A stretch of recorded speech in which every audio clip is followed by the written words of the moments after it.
துபாயில் நடைபெற்ற சாம்பியன்ஸ் கோப்பை இறுதிச் சுற்றில் நியூசிலாந்தை வீழ்த்தி கோப்பையை வென்றது இந்திய அணி. இந்த ஆட்டத்தை நேரில் காண வந்திருந்தார் பிரபல இந்திய சுழற்பந்து வீச்சாளர் யுஸ்வேந்திர சஹல்.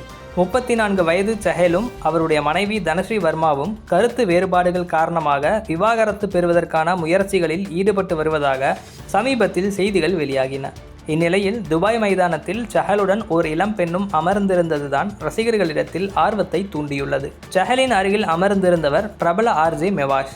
சமூக ஊடக இன்ஃப்ளூயன்சராக பலராலும் அறியப்பட்டவர். இன்ஸ்டாகிராமில் இவரை 1.8 மில்லியன் பேர் பின்தொடர்கிறார்கள். உத்தரப்பிரதேசம் அலிகரில் பிறந்த மெவாஷ் தில்லியில் மாஸ் கம்யூனிகேஷன் படிப்பில் முதுகலை பட்டம் பெற்றுள்ளார். இயல்பாகவே கலகலப்பாக பேசும் மெவாஷ் ரேடியோ மிர்ச்சி ஆர்ஜேவாக புகழ் பெற்றவர். யூடியூபிலும் தனக்கென்று தனியாக சேனல் ஒன்று வைத்துள்ளார்.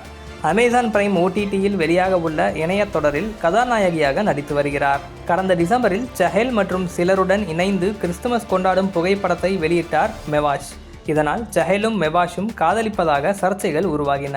இதற்கு கடும் கண்டனம் தெரிவித்து மெவாஷ் வெளியிட்ட பதிவில், இந்த வதந்திகள் எவ்வளவு ஆதாரமற்றவை என்பதை பார்க்கும்போது உண்மையில் வேடிக்கையாக இருக்கிறது.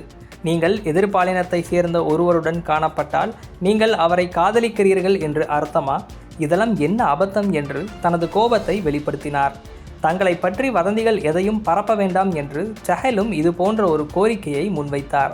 இந்திய அணியின் சாம்பியன்ஸ் கோப்பை வெற்றி கொண்டாட்டத்தின் போது சஹலுடன் இணைந்து எடுக்கப்பட்ட புகைப்படங்கள் காணொலியை தன்னுடைய இன்ஸ்டாகிராம் பக்கத்தில் வெளியிட்டுள்ளார் மெவாஷ்.